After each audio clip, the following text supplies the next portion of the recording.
government expenditure on ICT. And I'm sure we all know there's various issues in the public sector around ICT, but this spending review had a specific focus on SITA and the services of SITA. So part of this review sought to answer whether or not having a centralized ICT procurement system is actually effective in the public sector. And as most, if not all of you know, the aim of these weekly webinar series is for us to really share knowledge and have robust discussions on a number of broad themes, such as strategic projects that we undertake, as well as other initiatives that are undertaken by GTAC. We also discuss with you some of the strategic outcomes of government, the public sector administration, and other policy analysis work that we do, and so much more. The list is endless. So today I want us to hear what Mr. Daniel Makoni, he's our long-term advisor in GTAC, and he was predominantly responsible for undertaking the spending review. And he'll really be sharing what some of the latest research is showing, or rather saying, about the original model that we have of a centralized state-owned IT agency and whether or not that's actually working. Because there's concerns that far from being a source of efficiency, SITA does add to the cost and reduces the efficiency of ITC spend in government. So in a nutshell, I just want to alert that the spending review does not seek to provide any comprehensive answers to the strategic question on whether or not SITA should continue to exist, or whether its business and operating model should change. So the spending review has specific questions that it seeks to provide answers to that Daniel will go through, which can inform further policy and strategic discussions. And without sort of wasting any further time, I want to hand over to Daniel, who will be taking us through this very interesting and useful insights of the spending review on ICT expenditure with a focus on SITA services. Thanks, Daniel. Over to you. Thank you, Mbali. Good afternoon, everyone. I'm just going to turn on my camera, and I hope everyone can see me bright and clearly. Yes. If I disappear, I'm hiding behind the cloud somewhere. So not a bad idea. Yeah, so that's me. And I really want to, first of all, say that, you know, when it comes to the spending reviews and some of the things that we find, so we are really trying to answer specific questions. We can't boil the ocean and answer every single question that exists, because when you deal with something like ICT spending and SITA, it's such a broad topic on its own, in and of itself, that, you know, you really try to break that down for the most part into more focused questions for you to get to the bottom of, you know, your research question and what you want to answer or what you want to find out. So with that, I'm just going to go through this presentation. It's about 36 slides. I'm going to try and make a balance between the qualitative aspects and the quantitative aspects, and we'll see how we get through on that. Okay, so we want to go through our table of contents. So we've got our problem statement and background, similar and related work that's been done around the spending review, the institutional analysis, and then the integrated expenditure and performance, and then recommendations. And we could look at potential savings that could come out of implementing our recommendations and what we found in this study. So our problem statement, so SITA was established in 1999, you know, with a mandate to lead the ICT, to be a lead ICT agency that will enable public sector to deliver and to render an efficient and value-added ICT service to the public sector. So keywords there are lead, efficient, value-add, cost-effective, and integrated manner. But the main point is SITA as always and will be in the current form an entity that is supposed to support the operations of other government institutions. And so some of those things that need to be looked at is maximizing government's purchasing power. So if you centralize, the idea is you can buy more for less. You get a lower unit cost, ensuring that systems across government work together or play nicely together. And then we also want to try and reducing, lessons learned and payments around doing the same thing over and over again.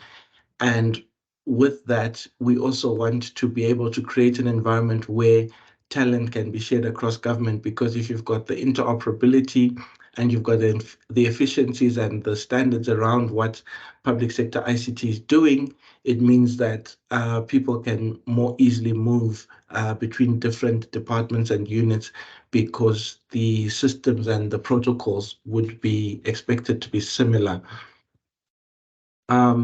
So the key questions are: how successful has SITA been in realizing the opportunities to leverage economies of scale across the public sector? What is government buying in ICT and the attributes of that spending over time, whether it's SITA or not, because we need to look at that holistically before we can speak to SITA specifically. And where it provides services, has SITA actually created efficiency by either lowering unit costs or facilitating access to below market rates? And then how viable is SITA and sustainable as a public entity that is only funded from revenues generated from other government departments? So basically, SITA will do something for you, but you've got to pay me a service fee. And that is how SITA is modeled, and it works. And do SITA's procurement outcomes then imply that SITA is efficient in leveraging economies of scale for government?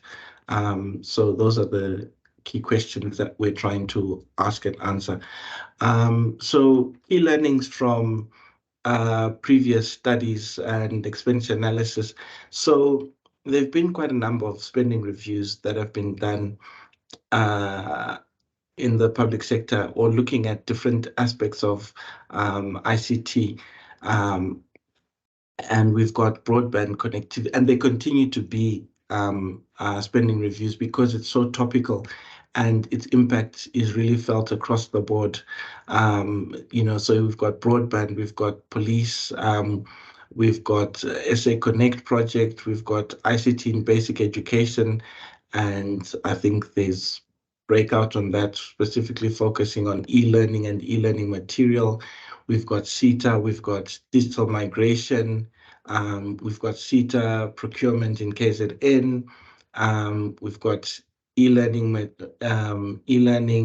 and BAS, and then finally ICT in the Eastern Cape. So there's been quite a bit of work that's been done, but none actually focused on the form and what SITA specifically is doing, and that's what we tried to answer in the spending review.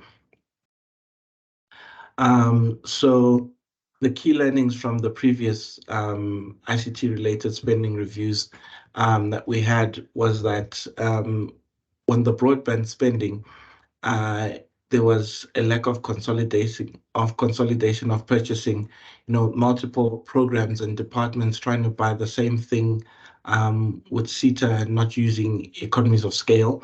So you'll find that's why a lot of the provinces now use some variant form of an eGov department that tries to consolidate that spending.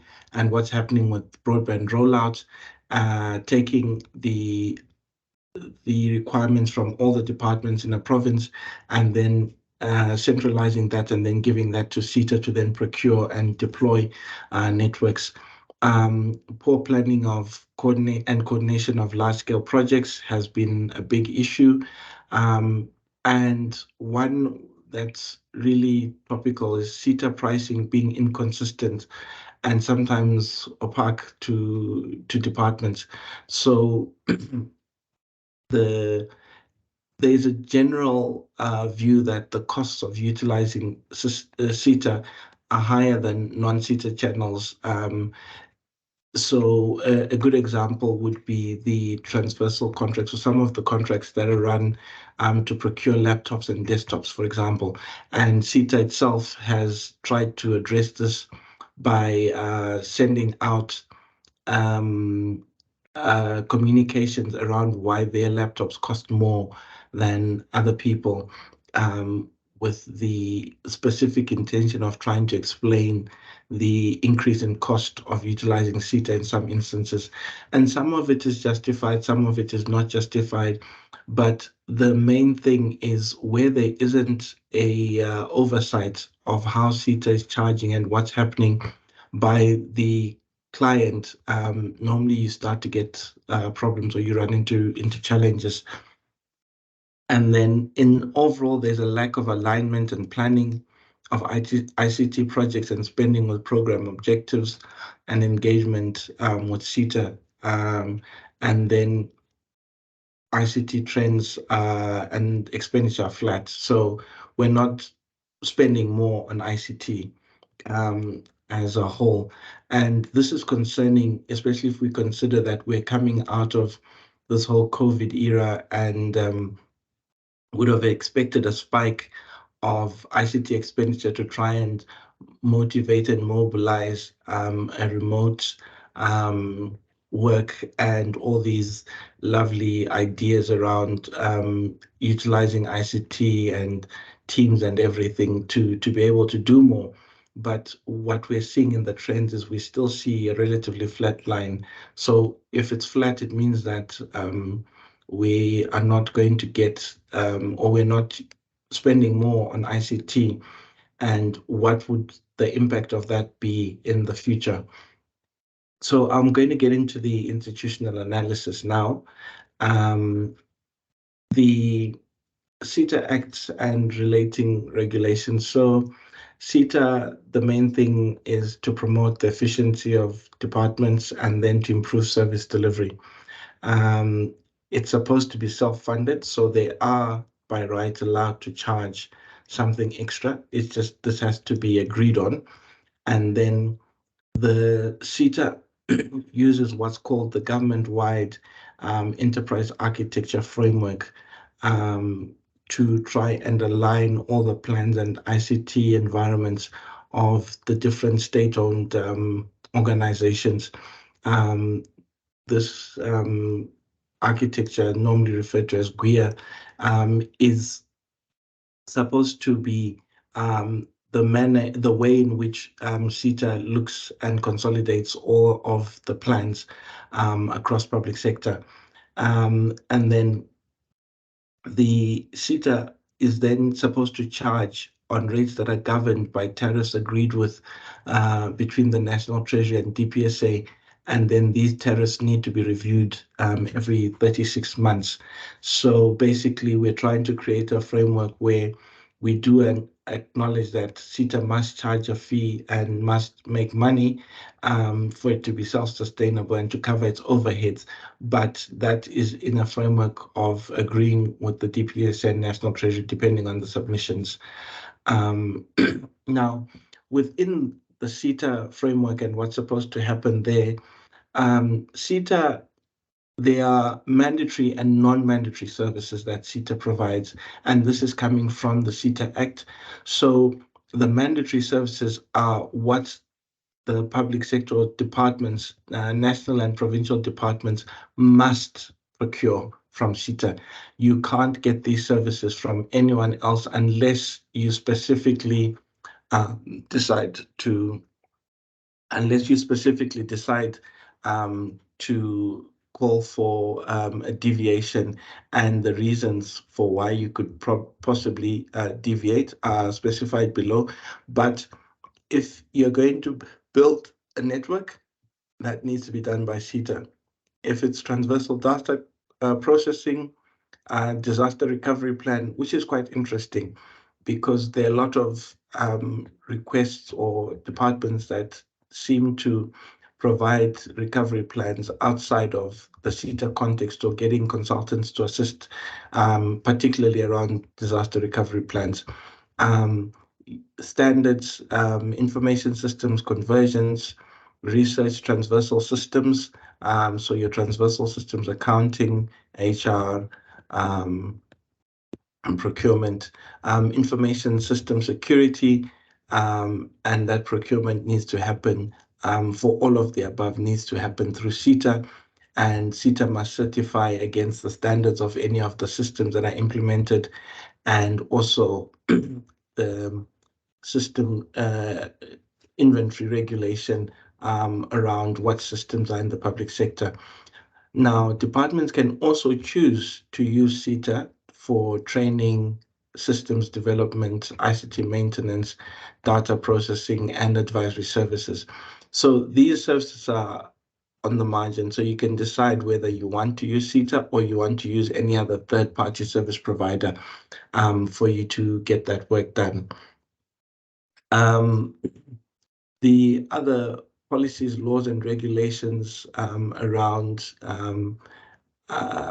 ICT are listed so that you can kind of get a sense of how much regulation is there. And what's interesting is that this list is not exhaustive. There are quite a number of additional regulations and practice notes that have been promulgated over time, that in addition to the above, add to this space. So there's been an attempt to highly regulate and manage what's happening in the ICT space. It seems we have a scenario where there's a lot of regulation because there's a feeling that the public sector is not following through on what it's supposed to do, or is it more an issue of trying to manage something after the fact and not enough planning before you get to the regulation of what's happening? So to try and benchmark the way SITA and or the ICT frameworks work between South Africa and the rest of the world, I took the United Kingdom as an example of a framework that has been put. So when you look at that, South Africa, we have a two-layer framework that tries to manage what's happening mainly through the GTAC Council, and then that GTAC Council then says what should happen and what's approved, and then that the outcomes of that GTAC Council normally get action through SITA, the SITA agency, in terms of what they then do for specific clients and the requirements that have come through that council.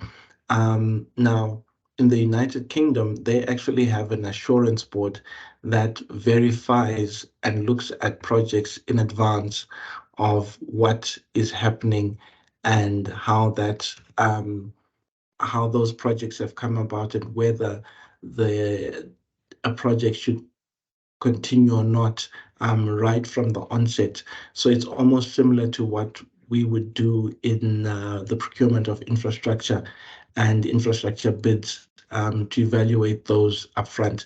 And then you can see from external assurance, we are somewhat different. And then on the financial management, so we say, okay, 10 million, any contract that exceeds 10 million should be registered.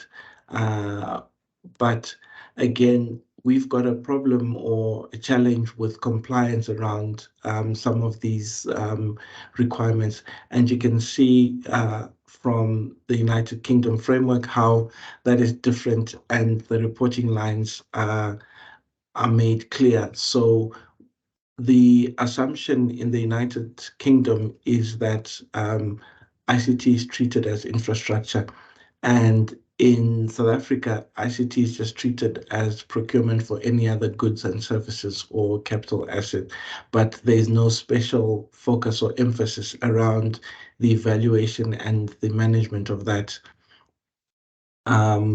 So the United Kingdom, in finality, has got a triage pipeline that tries to look at projects in advance before we get into executing a project. Is this really what we need? Is it going to give us the value for money? And then the board reviews that and says, okay, this does make sense. Is it in line with the overall plans of what's happening? And then we get approval for the project to continue. In the South African context, so there isn't a similar framework that does this and tries to align the projects or the enterprise architecture, or to be able to align every or all the large ICT projects with what the rest of government is doing. In this regards, this GTO framework has been falling short, and that is not happening. So we'll then look at the performance analysis and what's happening from the SITA perspective. So this is coming from trying to answer the question that do we maximize government's purchasing power and creating an efficient ecosystem? Creating system efficiencies. So you can see from the spend and the percentage share that SITA itself has a few large service providers that a lot of their spend goes through. So you can see Altron, Telkom, IBM, Liquid, Oracle, Gijima, Micro Focus, Microsoft, Broadband, and Faco. So what this is telling us is that SITA is well placed to play an intermediary role on behalf of government, especially amongst the larger suppliers. So if SITA were to say to Microsoft, look, we're going to take all the licensing and we need a discount because this ensures that you get your money and we also are able to track and better manage the licensing. It's a nice big contract and there can be efficiencies that are realized from a process like that. So when we look at SITA revenue, you can see that the revenues are largely coming from the services, and then you've got the agency revenue. So agency revenue is where SITA earns money mainly as a result of procurement related transactions. So basically being a middleman. So SITA earns roughly around 1 billion rands for being middleman. And then the services revenue is where SITA provides some sort of related service to clients, and then they make their profits. And then you can see the other income, which is largely from interest. Then the composition of cost of sales, and the service cost of sales running through. So when we see this, we can see that SITA is in a fairly healthy position where it's been able to generate a surplus after tax over the 6-year period, and getting a revenue of over 33 billion, and a net accounting profit margin of about 1%. So that is really how is whether SITA, is it efficient, is it viable, is it sustainable? This kind of answers that question to say from currently what we can see, they're making healthy money. So you can see that SITA's gross margins over the year has increased from 18% to about 32%. So now we're starting to talk about the pricing and why those gross margins are increasing, and what could be the impact or of that would mean that potentially the cost to the consumers is higher.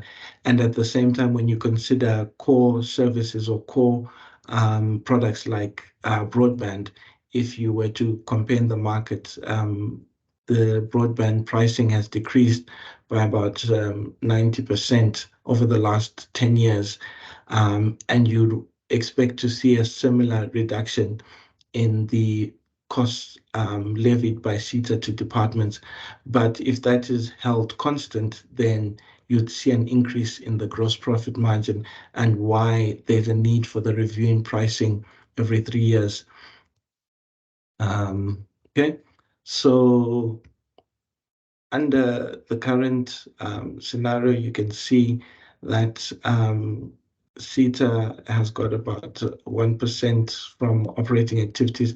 So this is just looking cumulatively in terms of the performance over the 6-year period. And we can see that they're not the most healthy, but they're doing okay over the period. And the point really is, we don't need SITA to be turning a profit. What we need SITA to be doing is to be enabling the public sector without going broke. So in that regard, there has been a good balancing act there.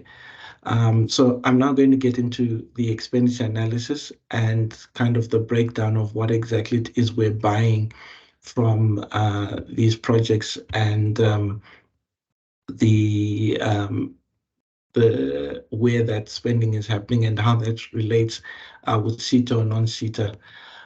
So overall expenditure, you can see that the total spending of ICT is just sitting at about 5% in comparison to the rest of the spending. And then when you then look at SITA versus non-SITA spending, so where departments or public choose to buy from other places, from other third parties, not SITA, you can see that only 25% of the ICT spending is being spent on SITA.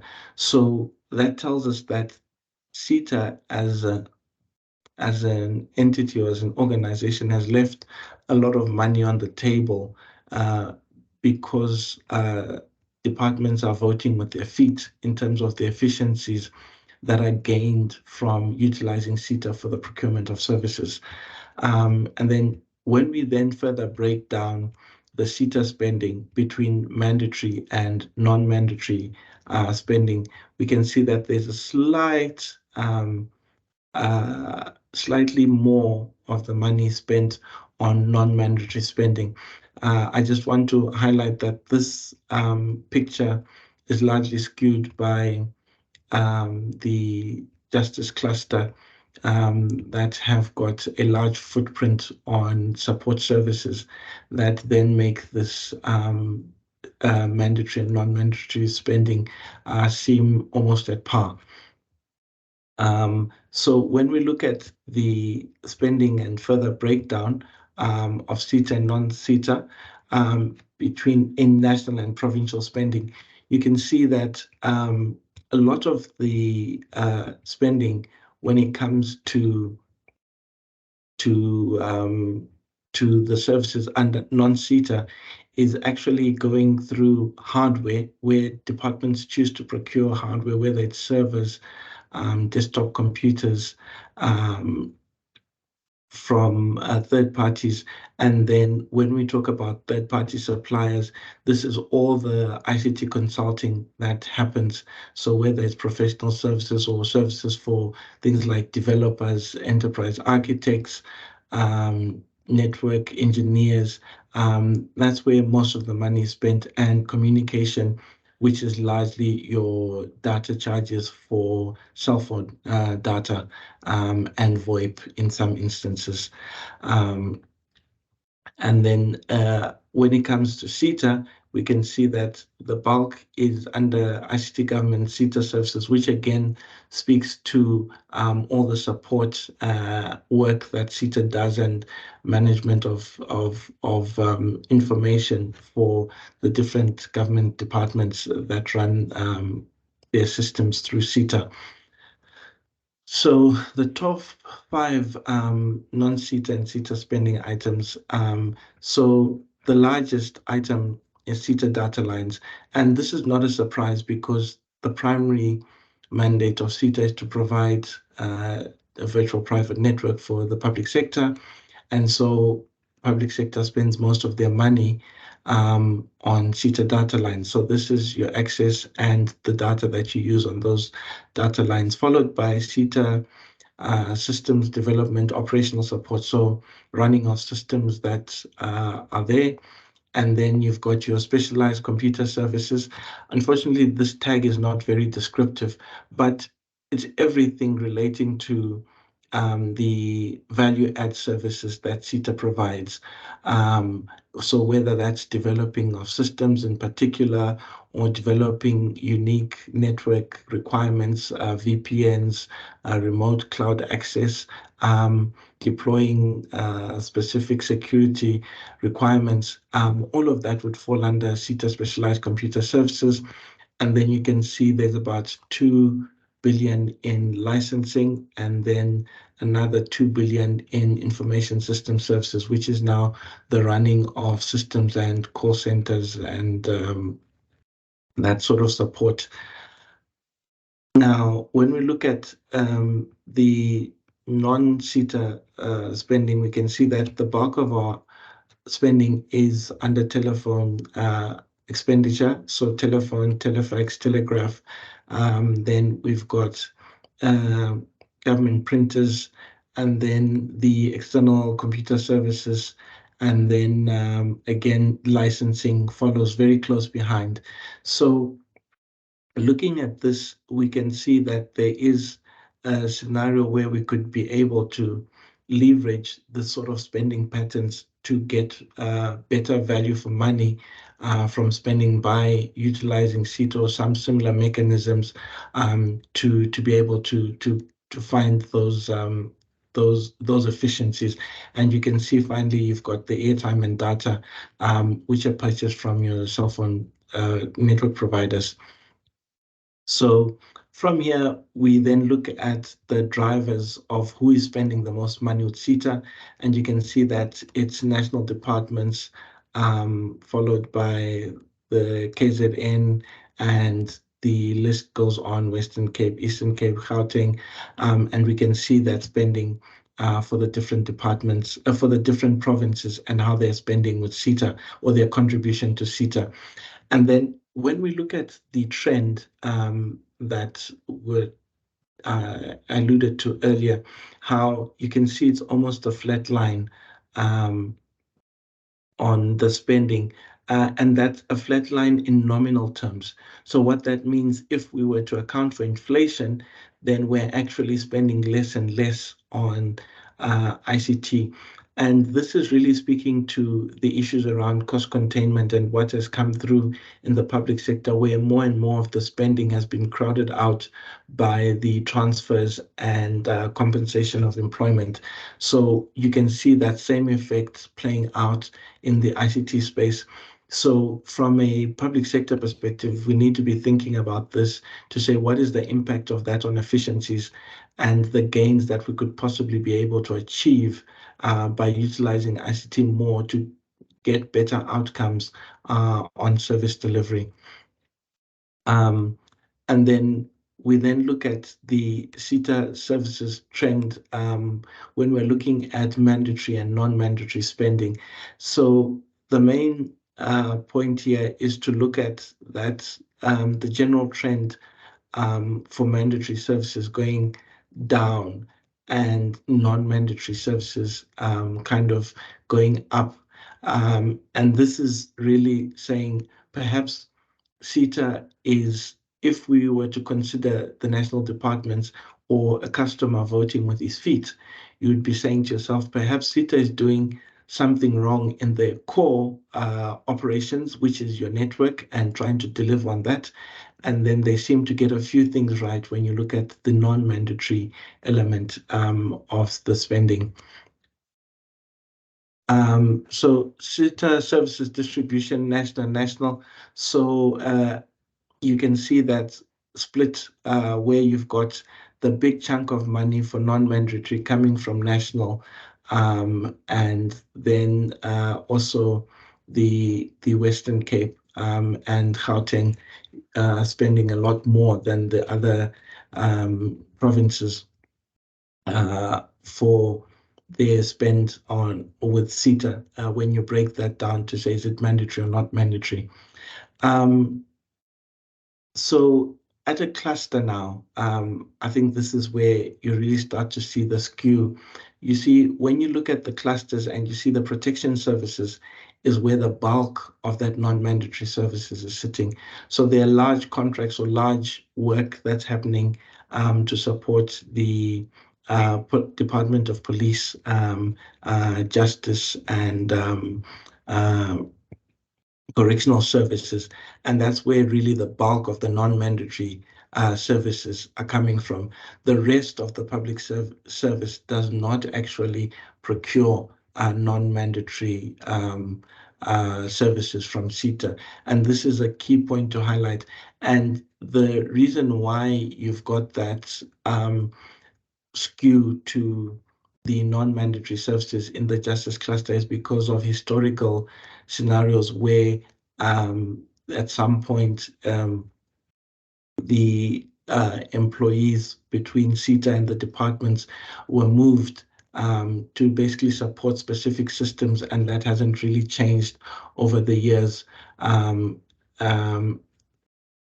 Over the years as those systems are still running, and that's why we've got that high cost for the non-mandatory services. So when we look at the SITA spending trend and SITA administrative expenditure trend, so what we're trying to look at here is we're trying to say where in the national government is the spending coming from? Is it coming within the department? Is it coming from the administration point, or is it coming from the spend from line functions? And this kind of highlights to say, what are we buying specifically? So we know that if a service is being procured directly from the administration department of administration program of a department, it normally implies that this is a core service that is spread across and is not speaking to the efficiency or the functional aspect of the department and the line functions or the activities that the department needs to do at a line level. And you can see from that graph that that administrative spending has been going up whilst the spending from functional departments or functional programs has been going down. And this trend is kind of saying we're buying more from SITA in a sense, but it's only because the cost of doing the same thing is increasing and not necessarily because we're getting efficiency from buying through SITA. And then when we look at national departments, so you can see police is head and shoulders above everyone else.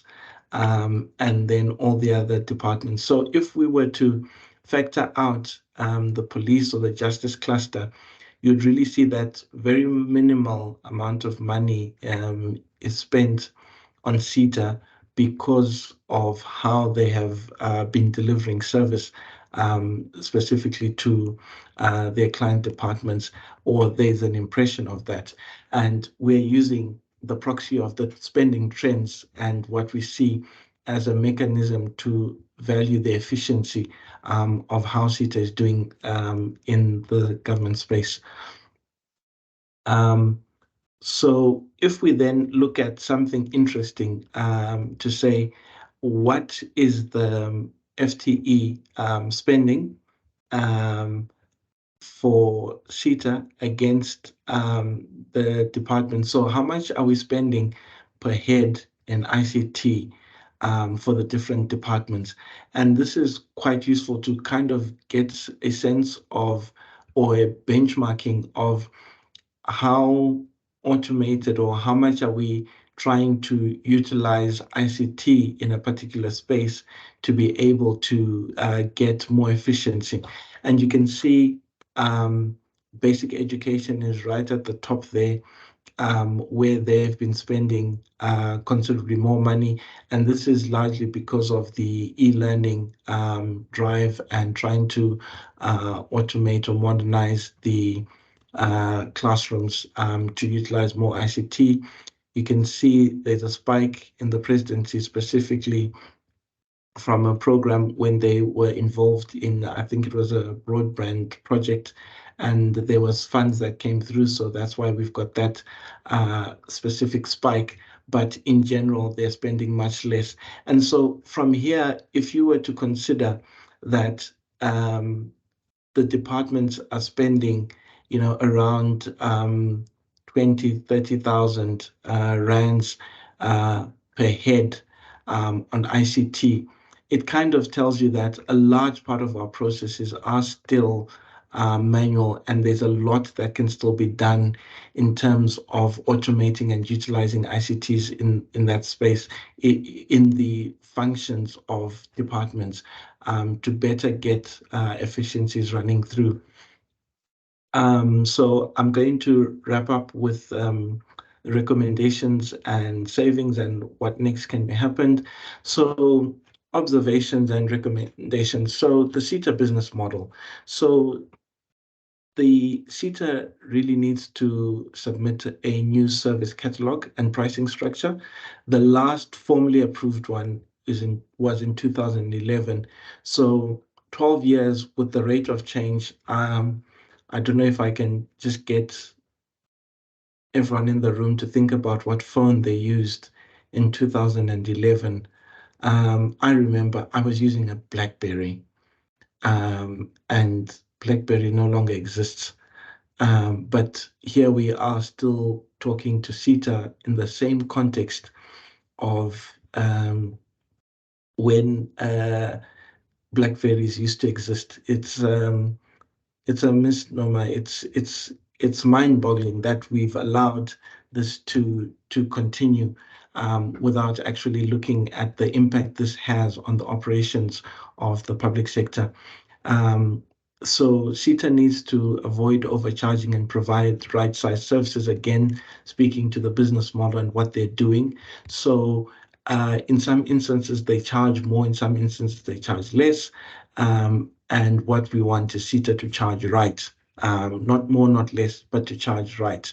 And then we know that SITA only has 25% share of the ICT spending, and this can be greatly improved so that they can better get more of the share and possibly then start to consolidate for better outcomes in terms of value for money.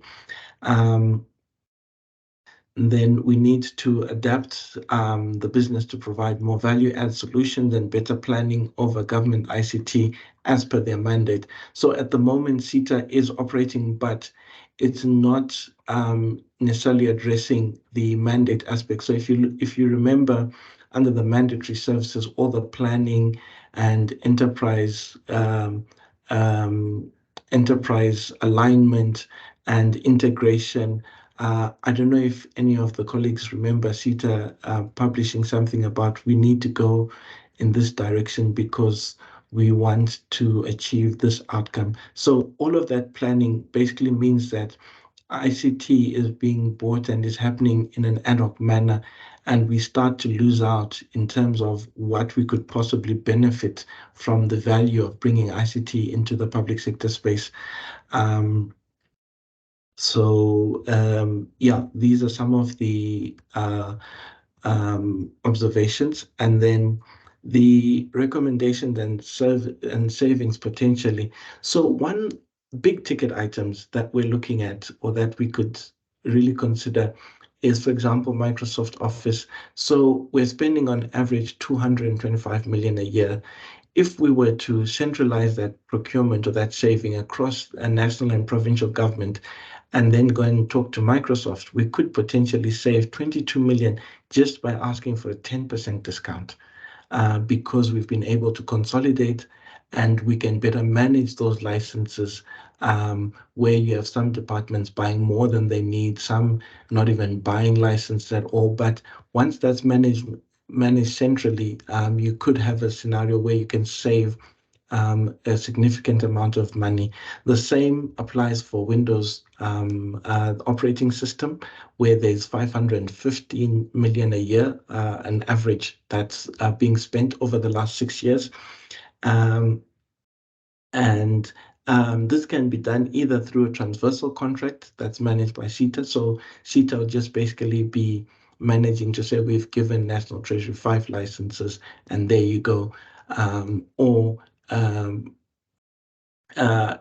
that would be probably the most efficient way of realizing the bulk purchasing, and at the same time creating some efficiency in the space where now every department needs to go through a procurement process to then buy those licensing. And then this would also mean that when licenses are procured, they're used, because this would be going through some sort of check mechanism in terms of getting those licenses from SITA. Whereas at the moment, departments can choose to buy 100 licenses directly from Microsoft. And if those 100 licenses are used or not used, it's neither here nor there, until someone does an audit, which doesn't happen so much specifically in the ICT space. So we know that there's a lot of wastage around licensing or systems being bought and they're not being used in the public sector. And then one of the big items is migrating government landlines to VoIP or voice over IP or voice over internet phones. So currently, when you look at the telefax bill, I think if you remember, it was one of the highest spending items. And that's an average of 1.9 billion.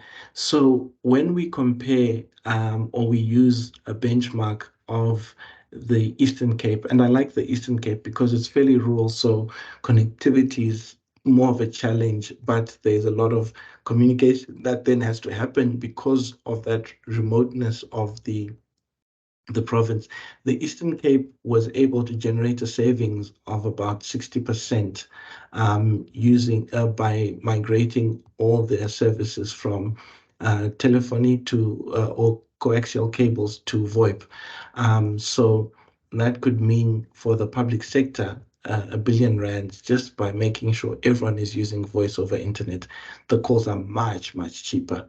And this is easy and high ticket item for us to be able to get some of those savings. And then we can then further enhance that or allow SITA to play an additional value add role by creating a centralized PABX system so that even within that, because it's voice over IP, you could be able to then set up free calls between government departments or government agencies that are within that voice over IP setup. It's just data transferring, and all you're paying for is the data cost. So these are some of the findings in the high level situation when we look at SITA and how SITA has been operating and the space they've been in. I think I will stop there and we can take questions and have a discussion. Thank you. Thank you, Daniel. Thank you for the very insightful presentation. And really, the spending review presented this afternoon is a clear example of what we mean when we talk about spending reviews. It's about conducting these in-depth assessments of, existing public expenditure for us to try and identify where are the opportunities for us to reduce or rather redirect from either low priority areas, inefficient or ineffective spending areas. But also what the spending review does is shed light on the extent in which government is a price taker. And it also shows that there's room for us to renegotiate on some of these exorbitant prices that we are charged. There are some real opportunities for us to create this fiscal space, which can then be used to fund new priorities. It can address any emerging spending pressures and also help reduce debt to a large extent. But what it does require is for our decision makers to act on the recommendations proposed in the spending review. I want to open up for discussions from the attendees. I see there's quite a number of people present, but I also see there's a question on the chat from Ditego, who's saying asking rather, what happened to the open source policy? I'm not sure, Daniel, if that's a question you can answer. Yes, Bali, thank you. So yes, this is, I'm just looking at your comment, and Microsoft has captured the government. So Microsoft has captured the world. It's not just our government. So let's not take it in isolation and say there's something wrong with our government. But the open source policy just didn't gain traction because that GITO framework and the governance around how systems are procured and managed in the public sector has not been effective in ensuring that these policies go through. So we had a policy, or we have a policy, it's never been withdrawn. We have a policy around open source software, but in the implementation, SITA is not enforcing or is not having departments look at those standards when procuring solutions and software or IT. So it's a great initiative, but there just isn't enough enforcement or oversight on it. And perhaps we should do that. But I think, to be fair, when it comes to open source policy and Microsoft licensing, so you've got free or open office, and then you've got Microsoft. I think the change management or the utility of moving from Microsoft Office to open office might be a change much bigger than the public sector is able to swallow at the moment. It would be a massive change. So yeah, that one, I think there is some mitigating factors, but largely there's just been a lack of oversight for that. Thank you. Thanks, Daniel. I'm not sure, Tizilho, if you've been answered. I see there's also on the chat from Sesetu. I see a thumbs up from Tizilho. Sesetu's asking, what was the rationale behind us using the United Kingdom as a benchmark instead of another African country, for example, that is similar to South Africa? And what did the study hope to achieve by doing this? So there are two reasons why we chose the UK model. The one is, at the moment, when one looks at the public sector and the spending around ICT and the governments that have landed large-scale ICT projects in the recent past, the UK stands out as one of the government departments that have done that. So they overhauled their healthcare system. They've overhauled their financial management and core budgeting and everything systems as well. So they kind of have been in the lead in that sense. So you want to kind of see, so what did they do that everyone else is not doing? And then the second reason was because also when it comes to the availability of the information, when you look at African countries or studies around what African countries are doing and how practical those comparisons would be. So if we were comparing with most of the African countries, so you've got the East African countries, Kenya, Tanzania, Uganda, who have some data around what they've done, but they are not really in the same league level of where the South African government is. So it would have been not very useful to be looking at their example to try and compare or to try and see what learnings can be achieved. So those are the main reasons that we could have. My ideal would have been if we could have looked at Egypt or Nigeria, but there was no information on their particular frameworks, and that could either speak to there are no frameworks or they're just not publicly available. Yeah. Yeah, thanks, Daniel. And I think just to add to that, it's not really about sort of shaming South Africa in a sense, but you really want to benchmark against a high standard and also something that you know that South Africa is capable of getting to. I mean, I think if you think of the example that the UK treats the ICT projects the same way that they treat the actual physical infrastructure is probably an avenue that South Africa should consider taking. So those are some of the things that we try to bring out in using the UK as some sort of benchmark against how they've treated their ICT expenditure in the country. I would like to get some voices in the room. The chat is quite interactive as well. I don't want it to seem like a conversation between Daniel and myself, but Daniel, we do have another question from Veli. He's asking how long did it take to conduct the review and what were some of the data limitations and was there any support from SITA?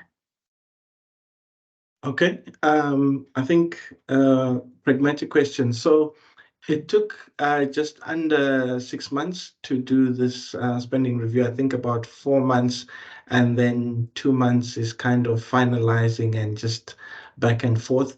Was there support from SITA? To a certain extent, there was. SITA did provide us some information, but I think, like anyone else, the challenge with spending reviews sometimes is the participants don't know what the outcome would be, so they're kind of always guarded in terms of the information that they're free or willing to give you. So when we wanted to look at a little more detail in terms of how they get to their pricing or their pricing model, we did face a little bit of a challenge there. But on the whole, they were somewhat supportive of the spending review. Yeah, no, that's true. And I think a large contributing factor to how long it takes to complete a spending review rests on the availability of data, whether it's financial data or non-financial data, and the ease of accessing that data. So the harder it is for us to get the data that is obviously outside of government systems like GTAC, PERSAL, and Logos, because that's readily available, but sometimes you require the internal data that lies within the internal systems. And if they are a bit apprehensive with sharing that, it does mean it extends the length of the review a little bit more.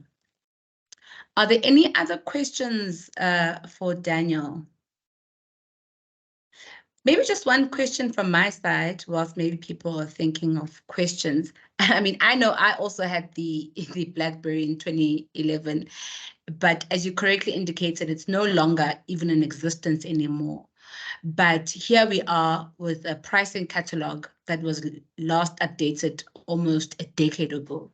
I'm just interested, what advice or guidance do you have for government or the public sector to address this? And are there existing structures in place to address this? So who needs to actually action the updating of this pricing catalog? Okay, thank you. So who needs to action? So the first person is SITA themselves. SITA need to make an application to the DPSA for them to get a review of the pricing catalog and the services catalog. From that, the DPSA then needs to seek concordance or agreement with the National Treasury before that can be signed in. So I think this is a scenario where SITA hasn't been the most stable of organizations from a senior management level, and therefore no one has been there long enough, I suppose, to go through the process of submitting a updated pricing schedule and catalog for that to happen. But this mainly rests with SITA and to some extent the parent department, which is Department of Communications, Telecommunications, to ensure that the entity does what it's supposed to do and mandated from a legal perspective. So yeah, that's what I think. Yeah, okay, no, thanks, Daniel. I also see a question here from Riza. He's asking, do you think that SITA's mandatory services should be made non-mandatory for large departments with capacity such as police? So that is, should departments be able to procure these directly to create competition and perhaps more efficiently? So I think this is really getting to the heart of the SITA business model and what should SITA be doing. Right now, the mandatory services or the primary mandatory service is network connectivity. So if you look at departments that depend on that, Home Affairs, Department of Labor, Health, Education, there's a big outcry about the service and the efficiency around that. So in that regard, SITA is not doing a good job, and maybe we should open that up to for departments to procure themselves directly. But having said that, is it not a scenario where SITA has spread itself too thinly because the mandate is so broad that they're not able to focus on anything and try and do so much in the space because of the complexity of the ICT space that we don't seem to get any wins because we're just spread so thin. And maybe it's a matter of looking at that. So there's justification in saying we should open up for the mandatory.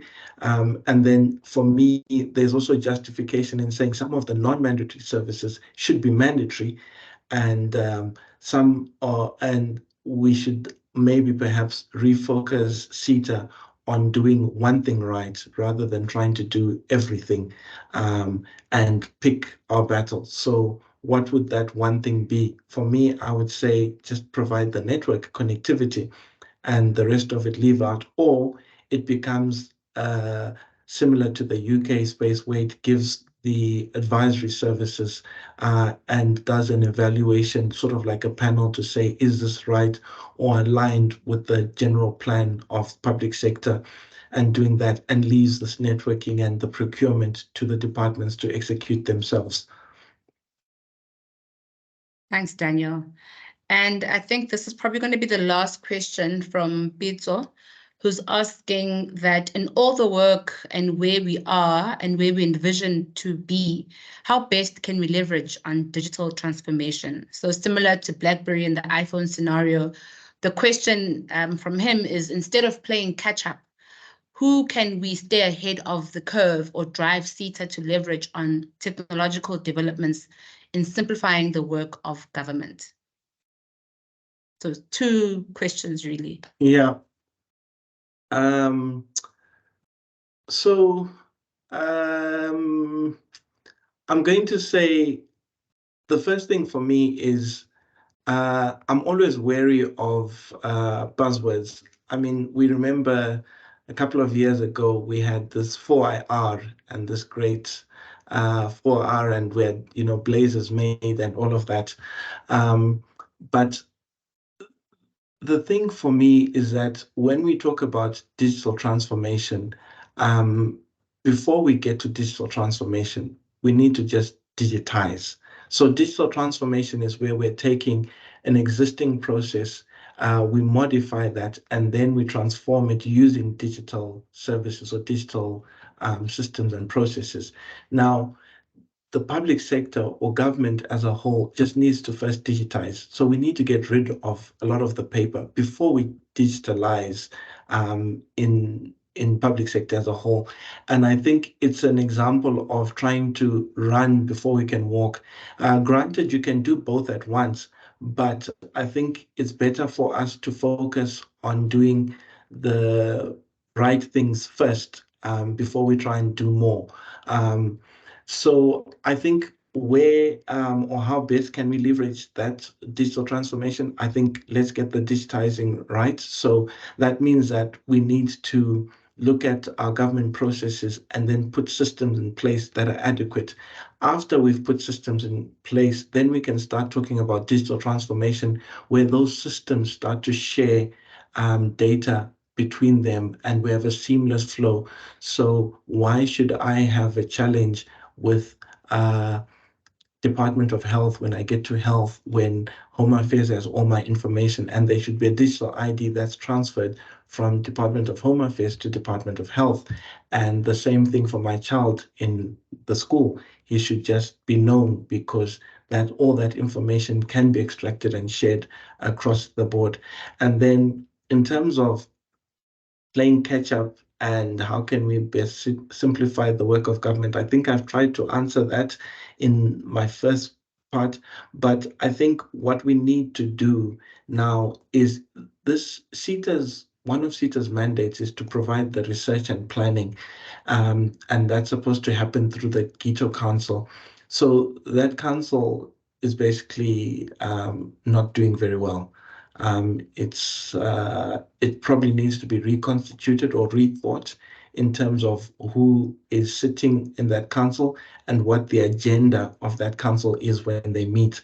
So currently it's kind of more of a complaints session than a strategic planning forum. And that is where we need to be, or who we need to leverage to be able to drive this work going forward.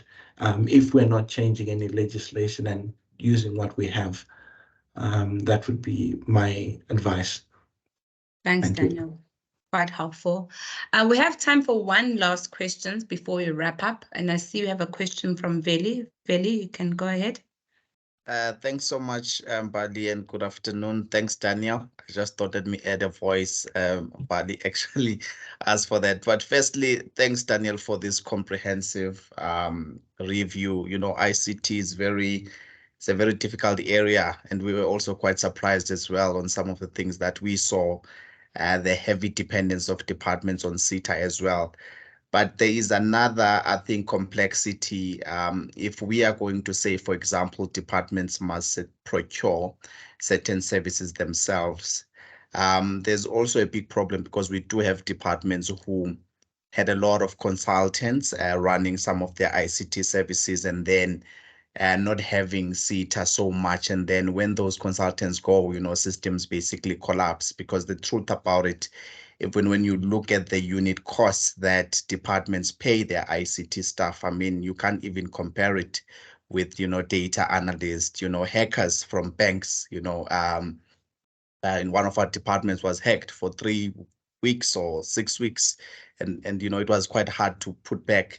So those are some of the risks, I think, for me, that would maybe a follow-up review would have to look at, to say if we were to try to capacitate government to be able to stand on its own in certain areas, of course, of networks, in certain areas of ICT services, which areas would we tackle? Because possibly next year or so, SITA will be talking about AI, and our departments will be interested to do AI, but they've got legacy systems that have not even been upgraded. So it sort of renders that exercise very hard.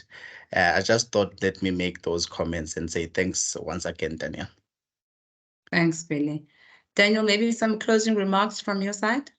Yeah, I think, yeah, Veli, you make a good point around the capacitation of departments. What's interesting is that in the same breath, SITA is also lacking the capacity to do this work for the departments. So if you look at how long it takes for a procurement process to run through SITA and the delays largely boil down to SITA not having the resources to be able to appropriately or adequately review what has been sent by the department, and at the same time to be able to generate sufficient technical input into the processes and to be able to support the departments. So that challenge is across the board. And I do agree with you that looking at that in terms of how could we develop a framework or a mechanism to have the right resources in the public sector around ICT. And to mind comes, which is UK concept, and the advisory board is, infrastructure. So in South Africa, we've got quite a framework, and we've done quite a lot around capacitating departments who build infrastructure with the right resources and capabilities so that they can be able to assess scope and then implement infrastructure projects. And the very same thing needs to happen with ICT, I think. And it's really something that we need to consider. Otherwise, we're spending more money and not getting the results that we have with SITA and in the current scope of how procurement is done within the departments when they don't use SITA anyway. Because I take it as an example, when Microsoft comes to negotiate with a department, they send their business head executive who's earning, just rough figures, 2 million rands, and he's coming to talk to an assistant director who's earning 500,000. Now, I'm not saying that money is everything, but it's like you have two different people who are on different levels and trying to negotiate. And this executive from the private sector is going to eat our poor civil servant for breakfast just because they're not equally capacitated. And that's something that we need to better manage across the board. Yeah, thank you. I think I'll stop there. Thanks, Daniel. Lots to think about. We've been having a lot of robust discussions, and I think even from our side, it gives us something to think about going forward in terms of how to tackle the issue around SITA and how we place and position some of these recommendations. There's also some of the discussions that took place today. There's also just some last comments from Peter that don't necessarily require a response from you, Daniel, around, his biggest challenge is that we have the power of identity, your ID and your fingerprint, but we haven't taken advantage of that. Sorry, and for example, we can use a fingerprint or ID number through integrated systems to make payments, make applications, making searches, etc., instead of having an application form for everything. I think that's where we all hope, Peter, we will be one day. And also that in a nutshell, 4IR is a myth. This is from Ditego, because we do not have the basics in place. SITA lacks the capacity. And I think just in general, as the public sector, we need to make the hard decisions of where we want to place our resources in order to see some of these efficiencies and effective implementation of resources take place. And I think this brings us to the end of our webinar. I want to thank everyone for attending and participating and having these robust discussions that really get us thinking and asking the hard questions that require, the answers. Also want to thank Daniel, who was mainly responsible for undertaking the spending review, spent a lot of time and hours and resources on undertaking the spending review. And yeah, so I want to just ask everyone to take the survey that Nobuntu has posted in the chat, just to rate your experience via the link that she has shared. And on that, I want to say goodbye to everyone and enjoy the rest of your Friday and your weekend. Thank you. Thank you. Bye. Thank you, everyone. Thank you. Thank you. Bye. Bye.